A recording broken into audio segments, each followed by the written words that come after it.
Hey guys, and welcome to the podcast. I've got a fantastic guest for the audience today, Jason VanDevere from Ohio, and he is a e-commerce store owner, but he's also parlayed that into writing books. He's got a podcast. He's also an active real estate investor, and he's got an amazing story. He turned down a multi-million-dollar business deal to pursue his own dreams, and it's going to be a story-filled inspirational fireside talk, and I'm really happy to have Jason on. So welcome, Jason. Hey, thanks for having me here. Yeah. And briefly introduce yourself and we'll dive into the content and the questions. Yeah, I'm Jason VanDevere. Want me to give like a high level view of my what I do for a living, or just name is good? I'll let you guide me from there. Yeah, because you turned down your family's multi-million-dollar business, and then you went out, you succeeded in e-commerce. Now you wrote a book. And so talk about that journey.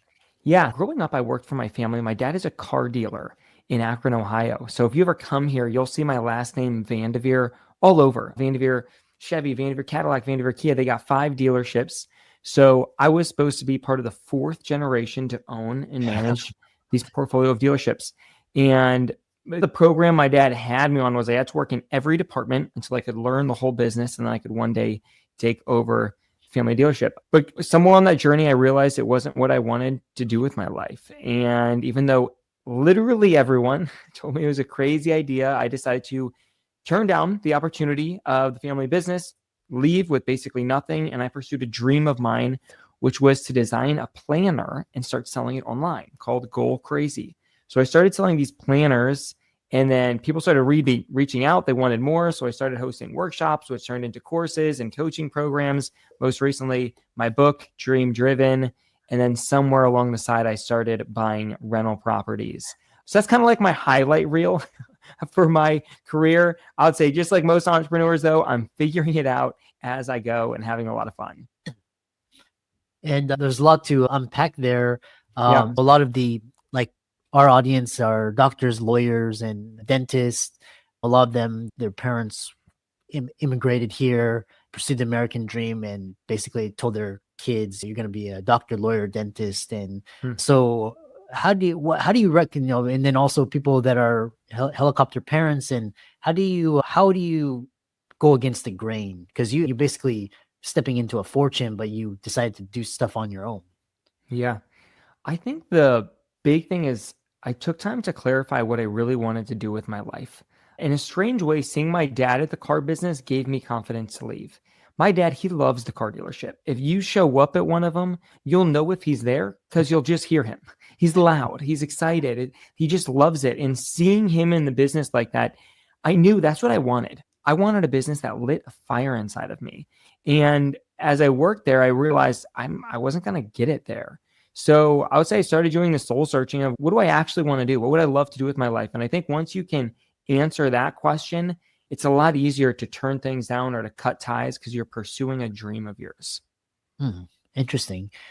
Talk about this, because this initial decision, because when Lehman Brothers collapsed, I turned in my keys, badge, and pager, and I said, I don't want to work for a hospital anymore. I'm going to invest in real estate. And I tell you, the first couple of years, it was painful. It was like people told me I was crazy and no income, and it was like struggling and just all this. Because everybody's telling you you're crazy, and then you start to really believe it. So how do you reconcile this period of just learning and failure and growth? Yeah. That word, I love how you use the word crazy. So my business is called Goal Crazy, right?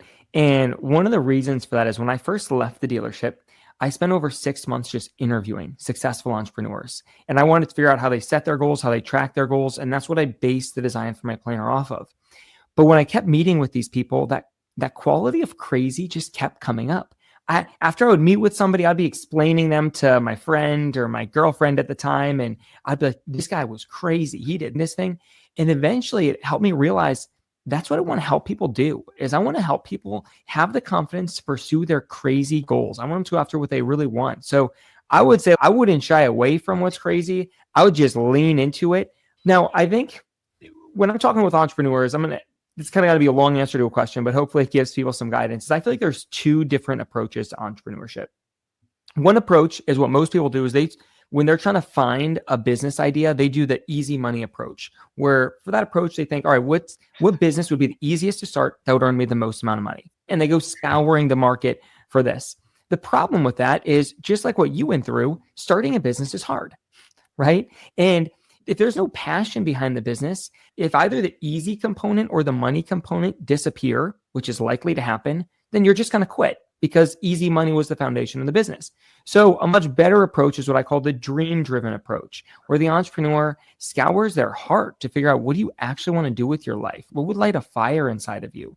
And then it's like, if the challenge that arises is greater than the desire you have, then you would quit and go find something else, right? But if there's a challenge, but your desire is so much more, then you're going to keep working to overcome it. So I think what allowed you to go through that and me to go through that is I found something that unlocked this great desire. There was a fire inside of me. I went like over 2 years struggling, barely getting by, stressed, working all the time. But because it was connected to a dream of mine, it was fun. I enjoyed the process of it. I love that. And you talk about this triple L framework from your book, Dream Driven, and how anyone can discover their perfect business idea, even though they feel completely lost. Yeah. Okay. Triple L. I'm going to come back to this in a minute, because there's one kind of like earlier step. So with this dream driven approach, when I'm working with an entrepreneur to find their dream business, the very first step is I tell them they need to start dreaming every single day. You need to dream. And real quick, I want to separate what I mean by dreams versus goals. So everybody's probably very familiar with the concept of goals, right? Like goals, they're clear. They're something you actually want to do. They're time bound. Dreams, on the other hand, dreams are different. They don't have to be realistic. You're just asking your heart, what would I love to do? What would I love to experience? They don't have to be realistic. They can be unlimited. There are things you may or may not actually do in your life. You just let your heart dream without limits. And I encourage people to do this every day for at least 10 minutes. Every morning, I go down into our basement, put in my earphones, I listen to some music that inspires me, and I just pace around dreaming about the type of life that I'd love to live. And when I encourage people to do this, they just dream about the business they want. They start to unlock these business ideas that have a fire behind it. So once you find this, you start creating this list of your dream business ideas. There's 3 steps to validating, are these good business ideas? And the first step is you got to figure out, is the fire inside of you big enough? And that's where the triple L framework comes in. And the triple L framework, sorry if I'm moving too quickly through all this, but the triple L framework, there's 3 L's. 3 things that you look for when you have your list of business ideas, and you're trying to narrow that list of business ideas down to 1. So first, you want to ask yourself for each business idea, do you have a longing behind that business idea? We need something with a fire behind it. And an easy way to tell if the longing is big enough to succeed is it has to pass what I call the first alarm test. Are you willing to get out of your bed on your first alarm to start working on this business? If you're not, then I'll say you don't have enough desire, because you're going to run into challenges way more challenging than getting out of bed on your first alarm. The second thing I want for these business ideas is I want them to be lifting. And what I mean by that is I want it to lift you and raise you to a higher level in your life. Basically, when I'm working with a new entrepreneur, the business that they should be starting, just the idea of starting it should be such a big goal that right now it's outside of their current capabilities. They're not capable of starting that business. That way, the only way they can start that business is if they force themselves to improve. It's kind of like, I don't know if you follow Tony Robbins, but he says it's not about the goal. It's about growing to become the person who can achieve the goal. This business idea should force a better version of you to break free and live. If you already know exactly how to accomplish it, I'd say, look, that's not the right business idea. That's not even a goal in the first place. That's a to-do list item. Get it done, right? This should stretch you to grow. The third thing is your business idea should feel light. That's the third L. Does it feel light or does it feel heavy? Most of the time, even though this is more internal, when I ask an entrepreneur this, they can give me an answer. Does it feel light or does it feel heavy? Like the dealership, when I was working at the dealership, I was on a very straight trajectory towards a successful career, but it felt heavy, right? But working to start my planner business, even though it was very high likelihood of failing, I was working a ridiculous amount of hours. I had no clue what I was doing. It felt light. So when I'm working with an entrepreneur, I want them to use those 3 L's to nail down, is this a business that they actually want to start? And if it passes that, then they can move on to validating it in the market. But first, you have to validate that it's truly the right business for you. Yeah, interesting. And for the audience, we'll put the links in the show notes to Jason's resources. A follow-up question I have for you is, a lot of people, they dream of becoming entrepreneurs to to get freedom, financial freedom, and some of them land into something that just sucks their life. For example, like when I invested in real estate, I was like, once I got financial freedom, I hated real estate because it's just nonstop, just putting out fires. So how does entrepreneurship only equal freedom when done properly? And 3 things that every entrepreneur needs to know. Yeah. I think that to escape, you don't want to be in that trap, right? People start these businesses to get freedom, and lots of times they become a slave to their business. I think the number one thing that they need to do is, when somebody's starting a business, I'll tell them, look, the business should be the means, it shouldn't be the end. The business should be the means, not the end. And what I mean by that is the lifestyle that you want, that is the end, right? You need to define, here's the lifestyle I want, and then you can create the business that'll be the means to create it. But if you flip-flop those, if you make your business the end, then oftentimes entrepreneurs succeed and their business completely overtakes their life. I know for me specifically with real estate investing, I clarified at a very early time, like, here's the type of real estate business I want. Here's the type of freedoms I want it to give me. Here's the type of activities that I want to be doing. And as I started to buy more units, that was so helpful because I had this compass. Like as I started to buy more units, the demands from my rentals started to increase. But because I had this vision, I could say, look, these activities do not fit in the vision. I need to hire these out. I need to find vendors. I need to find contractors. And I have a W-2 person who helps me with these. But if I didn't have that clear vision, then I would have been stuck. Clear goals, they give you the opportunity to say no. Otherwise, you're going to say yes to everything. Interesting. Clarity. The other questions I have for you is, you talked about just this feeling of lightness, and statistically, most businesses fail. What are common traits that you see, the ones that succeed? Yeah. The dream driven. So just like how you have a podcast, right? I have this podcast. I've interviewed hundreds of entrepreneurs, and I feel like the entrepreneurs that succeed is they went after a dream of theirs, because this is the thing. Starting a business is hard. I don't want to be like talking somebody out of it, but it's just hard. And if you don't have a fire inside of you, you're just going to quit. But when you do, you're willing to do what you need to make your dream happen. So that goes back to that 3L framework. Like you got to have something you're willing to work really hard on. Now, I do think another thing that you can do to reduce your chances of failing is, probably everybody remembers in math class, we learned that the shortest distance between 2 points is a straight line, right?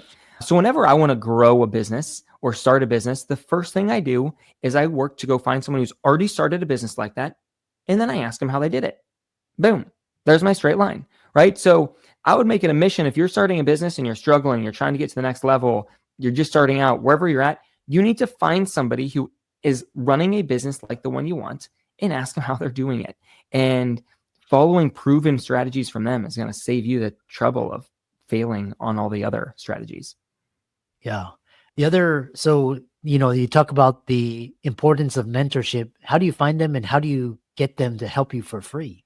Yeah. So I break down 8 different ways in my book. So I'm going to start going through a list of them. You can cut me off whenever you're ready. All right. Maybe we can hit on 3 or 4 of them. So I think one of the best places to start would be your warm market, like your friends and family. Who do you know who started a business similar to the one that you want? And if you don't know anybody, who do you know who might know somebody who's well connected? Like, I've started multiple businesses where I didn't know anybody who had one like it, but I knew a few people that were well connected. Maybe they worked in marketing or they worked in that industry, and I'd ask them, hey, I'm trying to start this business. Do you know anybody who's done it you could connect me with? That's first place. Second one is I will start looking for networking activities, which I'm going to divide these into 2 categories. You have in-person, you have online. Ideally, I'd love to find in-person events. These are conferences. They might be local meetups, BNI groups.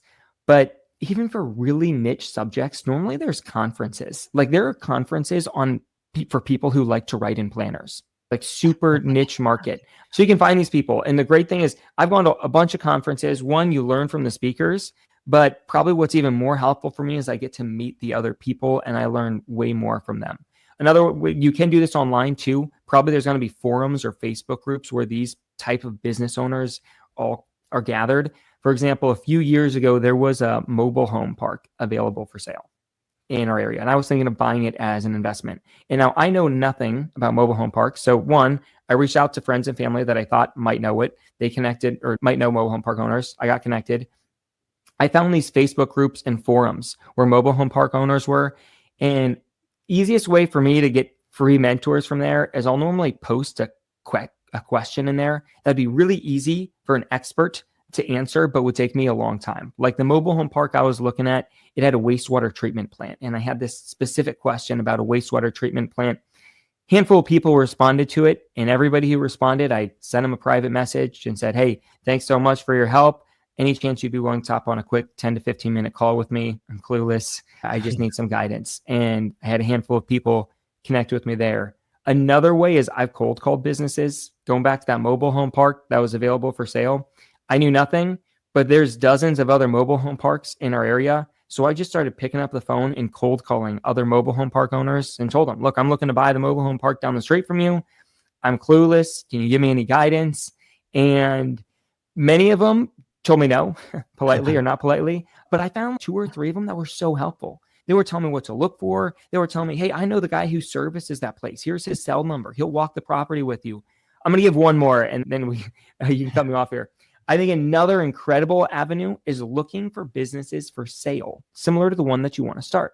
If there is a business for sale, it often gives you the opportunity to sit down with the owner and go through their profit and loss statement line by line, or their balance sheet line by line, and ask them questions. Hey, how are you getting this so high? How are you getting these expenses so low?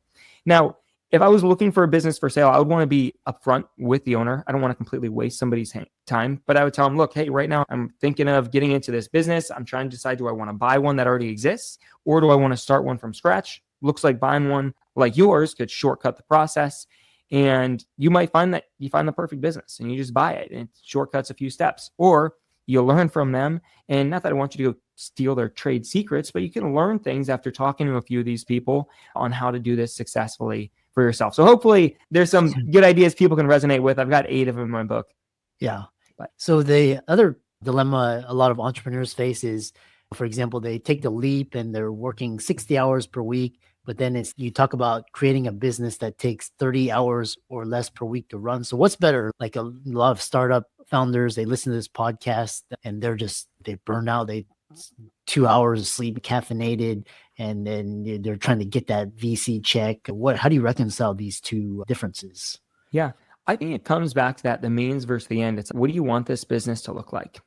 If you want it to run on 30 hours a week, then you got to form some strict office hours for yourself right out of the gate. If you're fine with working 60, then that's fine. I know from my personal experience, when I first started, I was working ridiculous amounts of hours, 60, 80 hours a week. And I would say that was the least productive time of my life. Now that I'm married, I have kids, I don't have, even if I wanted to work that many hours, I wouldn't be allowed.